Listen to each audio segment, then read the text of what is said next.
In 1975, Pepsi handed strangers 2 unmarked cups and asked them to pick a favorite. More than half chose Pepsi. The problem? One of those cups was Coca-Cola, the best-selling drink on the planet. Pepsi had just proven something terrifying. The world's most powerful brand was losing on taste. And that single experiment would ignite a war that changed marketing forever. The Pepsi Challenge, as it came to be called, was not just a taste test. It was a psychological ambush. Pepsi ran it live in shopping malls across America, cameras rolling, ordinary people choosing, and the results were broadcast as television commercials. Coca-Cola, the giant that had dominated soda culture for nearly a century, was suddenly on the defensive. For the first time in its history, it looked vulnerable. But Coca-Cola's response revealed something even stranger about the human mind. When researchers repeated the blind taste test but told people which cup was which beforehand, the results flipped completely. People overwhelmingly preferred the Coke they could see and recognize. The taste hadn't changed. The liquid was identical. What had changed was the label. That discovery cracked open a question that neither company could ignore. Do we actually taste the drink, or do we taste the brand? Neuroscientists decades later would scan people's brains during blind and branded taste tests, and the results were extraordinary. During blind tests, the reward centers lit up most for Pepsi. But the moment the Coca-Cola logo was shown, a completely different part of the brain activated. The prefrontal cortex, the region responsible for memory, identity, and cultural meaning. People weren't choosing a flavor. They were choosing a version of themselves. Coca-Cola had colonized a part of the brain that Pepsi had never even aimed for. This is where the war stopped being about soda entirely. Coca-Cola had spent decades embedding itself into the fabric of American life. It placed its logo at every diner counter, every gas station, every baseball stadium. It famously shaped the modern image of Santa Claus through its winter advertising campaigns in the 1930s, dressing him in red and white until that version became the default in the cultural imagination. Coke wasn't selling refreshment, it was selling belonging. Pepsi's strategy was almost the opposite. Where Coke sold tradition, Pepsi sold rebellion, carefully packaged rebellion. In 1984, they signed Michael Jackson for what was then the most expensive celebrity endorsement deal in history. The message was pointed. Pepsi is what the next generation drinks. They weren't trying to replace Coca-Cola in your memory. They were trying to make Coca-Cola feel old. The psychological target wasn't your taste buds. It was your fear of being left behind. Coca-Cola panicked. And what happened next became one of the most studied corporate disasters in business history.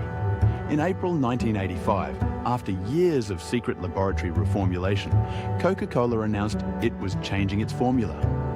The new Coke, as it was immediately nicknamed, was sweeter, engineered to beat Pepsi in blind taste tests. It did beat Pepsi in blind tests, and the American public absolutely hated it. Within 79 days, Coke was forced to reverse course and bring back the original formula. The backlash was irrational by any logical measure. People who had never cared deeply about Coca-Cola suddenly described it as a piece of American heritage. They held protests. They stockpiled old cans.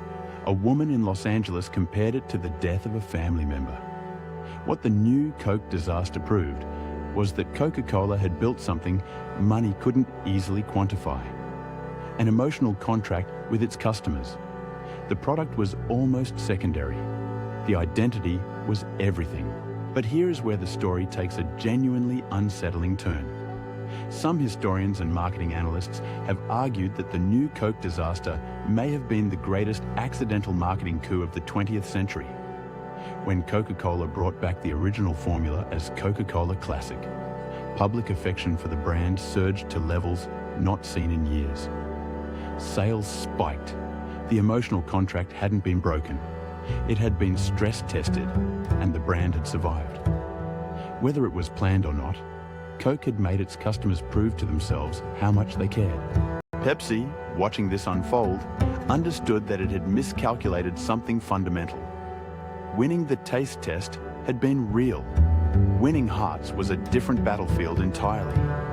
Through the 1990s and 2000s, both companies shifted their weapons from flavor science towards something more sophisticated.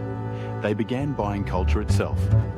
Pepsi sponsored the Super Bowl halftime show. Coke wove itself into Olympic ceremonies. They weren't advertising anymore. They were becoming the backdrop of every major emotional memory in modern life. The tactics grew darker and more precise as technology advanced. Both companies began using psychological pricing, shelf positioning science, and algorithmic social media targeting to nudge buying decisions below the level of conscious thought. Studies showed that placing a Coke at eye level rather than knee level in a refrigerator case could increase sales by over 20%. Not because people consciously chose it, but because effort itself is a psychological cost. The easier the choice, the more automatic the purchase. What the Cola Wars ultimately revealed is not which drink tastes better. That question was answered and then immediately proven irrelevant. What they revealed is that human decision-making is almost shockingly susceptible to context, memory, identity, and cue. We do not choose products. We choose stories about who we are. Every logo, every jingle, every celebrity face attached to a can of soda is a carefully engineered shortcut to that story. The drink inside the can was almost never the point. And that is the legacy that makes this war matter far beyond two soda companies.